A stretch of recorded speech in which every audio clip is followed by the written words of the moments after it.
Hopefully he's supposed to come after me and start clawing my face off.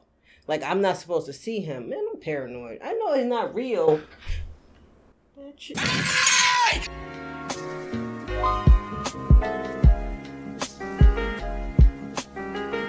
It's time to check out some SCP animations. Shy Guy I've heard about. You guys have let me know about him. The Sculpture is what he's called, or aka the Peanut Man. Oh! Hi, Peanut. Hi, kid. Hey, Peanut, chill. Here we go.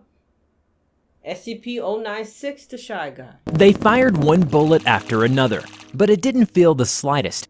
They even used anti-tank weapons, causing part of the body, organs, and blood of 096 to be gone. But it was still able to move forward and destroy the entire team.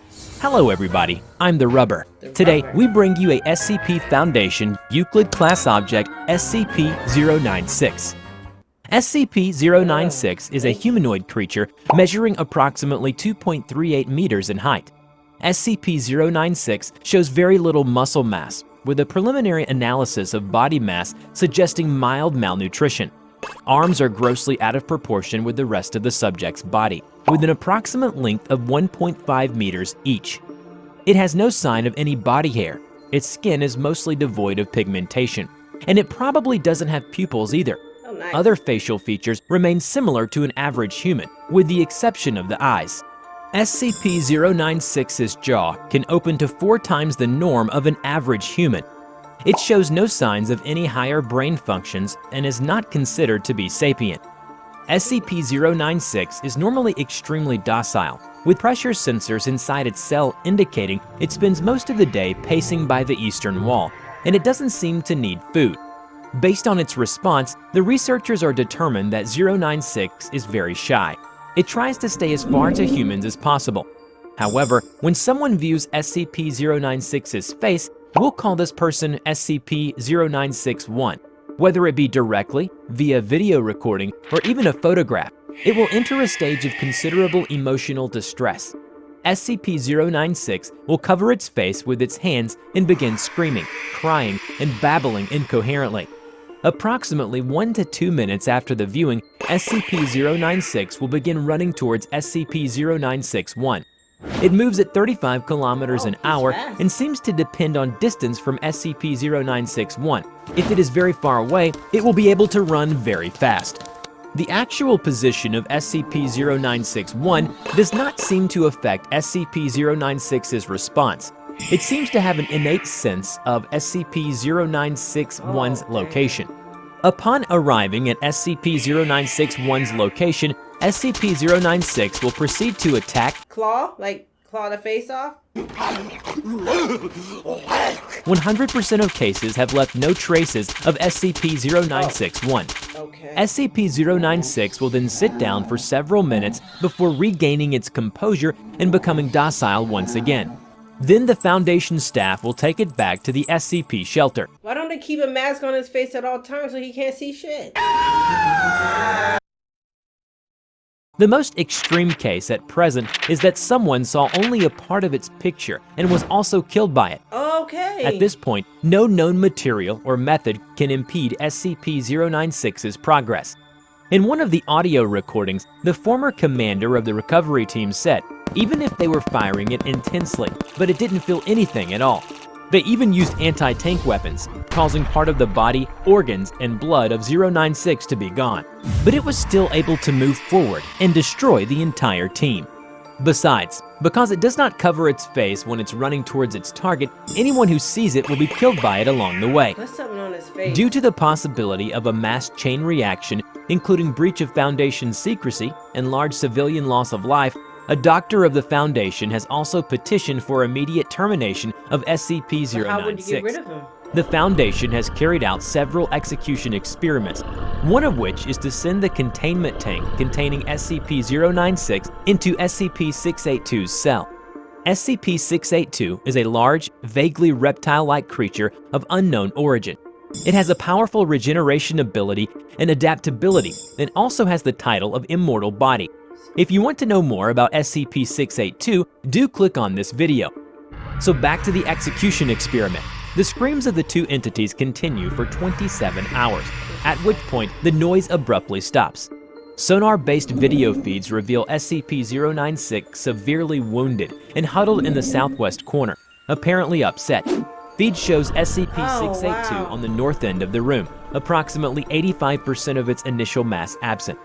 Further attempts to expose SCP-096 to SCP-682 cause it to turn away from 682, jumping in place while clawing at its face and screaming. Because 096 will only attack when people see its face, so the Foundation has long housed it in an airtight steel cube. There are to be absolutely no video surveillance or optical tools of any kind inside SCP-096's cell. Any and all photos, videos, or recordings of SCP-096's likeness are strictly forbidden. But it's said that an abstract painting or its cartoon image is not prohibited because it won't stimulate the emotional distress reaction of 096. I hope you enjoyed today's video. Have you ever heard or encountered any paranormal event? Let us know in the comment below. We will draw your story and share it with the world. There's some things that happen that I just don't believe, that I don't want to believe. Like, maybe my mom was playing some tricks on me, and I'm going to keep it at that. So if I look at his picture, supposedly he's supposed to come after me and start clawing my face off. Like, I'm not supposed to see him. Man, I'm paranoid. I know he's not real. Okay. I'm about to look at some horrifying images. Okay. They've done amazing jobs. Oh man, this guy is freakishly scary. That's him. Look at him. Oh, he's tripping. Oh, is he gonna turn around and look at you? Oh, wait. What are you doing in there, sir? Oh! Shit. Mr. Shy Guy. He's so shy, so sweet and so shy. Let's move on to the sculpture, aka Mr. Peanut. Hello everybody, I'm the Rubber. Today, we bring you a SCP Foundation Euclid class object, SCP-173. SCP-173 is animate and extremely hostile. It moved to the SCP Foundation in 1993, but its origins are unknown to this day.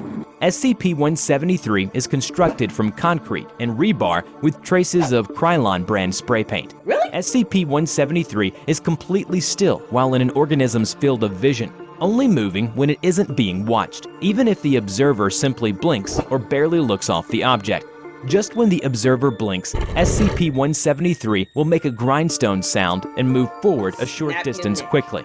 Despite the fact that it is a statue, SCP-173 can move fast enough to travel several feet in the time it takes for the human eye to reopen after blinking. It can literally move faster than the blink of an eye. It will advance towards its target until it is in range, then snaps its victim's neck. Object is reported to attack by snapping the neck at the base of the skull, or by strangulation. SCP-173 is apparently strong enough to snap the neck of a fully grown man almost instantly, although exactly how it does this is unknown. However, the creature is rendered completely immobile for as long as it's in an organism's sight. Therefore, personnel assigned to enter container are instructed to alert one another before blinking. Personnel report sounds of scraping stone originating from within the container when no one is present inside. However, this is considered normal. The reddish-brown substance on the floor is a combination of feces and blood, but so far, the source of these materials is still unknown. And due to the increasing amount of reddish-brown material, its enclosure must be cleaned on a bi-weekly basis. Being constructed of concrete and rebar, SCP-173 is incredibly durable, able to hold itself in a fight against SCP-682. SCP-682 is a massive reptilian beast with almost unlimited regenerative powers. So everybody puts them up against this guy? Back to 173. So the Foundation personnel arranged a battle with 682 in order to test the durability of 173. And from that day on, it inspires great fear in 682. Whoa. Because SCP-173 is an extremely dangerous object, hence is to be kept in a locked container at all times. When personnel must enter SCP-173's container, no fewer than 3 may enter at any time, and the door is to be relocked behind them. At all times, 2 persons must maintain direct eye contact with SCP-173 until all personnel have vacated and relocked the container. And now, probably the scariest thing is that 173 seems to have started its reproduction. Here's one of the recordings of personnel's in 173's You popping containment. out little babies? What are you looking at? John Avery, presently known as D5933, shouted at the other D-class personnel in the cell. SCP-173, what are you looking at? Came the reply.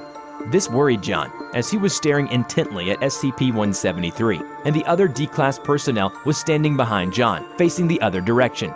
Then, John heard the worst sound any human being had ever heard, a sneeze, coming from 6 inches behind his head. For a second, John remembered an episode of Mythbusters he had seen before being arrested, before coming here, where they tested to see if someone could sneeze with his eyes open. And yep, he never saw the end. There was a sick, wet thud, a horrible ripping sound, and a scream that ended too quickly. John didn't even have a chance to turn around and look over. From SCP-173's Addendum 1, it was written that SCP-173 appeared to multiply, producing 2 identical copies. 2 D-class personnel were killed. It is unknown how this process occurred. Each instance of SCP-173, that explains why he's everywhere around the place. SCP-173-1 and SCP-173-2 is to be moved to individual cells, each following original containment procedures. In Addendum 2, it was noted down that a second multiplication event occurred. SCP-173-1 through 4 are to be each contained as per original containment procedures. Objects reclassed as Keter. And in the Addendum 3, at least 61 copies of SCP-173 are as of now unaccounted for. It is unknown how they replicated so fast, or how they replicate at all. Video evidence of the containment breach shows multiple instances of SCP-173 working in unison across multiple cells to achieve the breach. Most of the instances still in captivity appear to have formed a rear guard, blocking Foundation agents from pursuing other instances.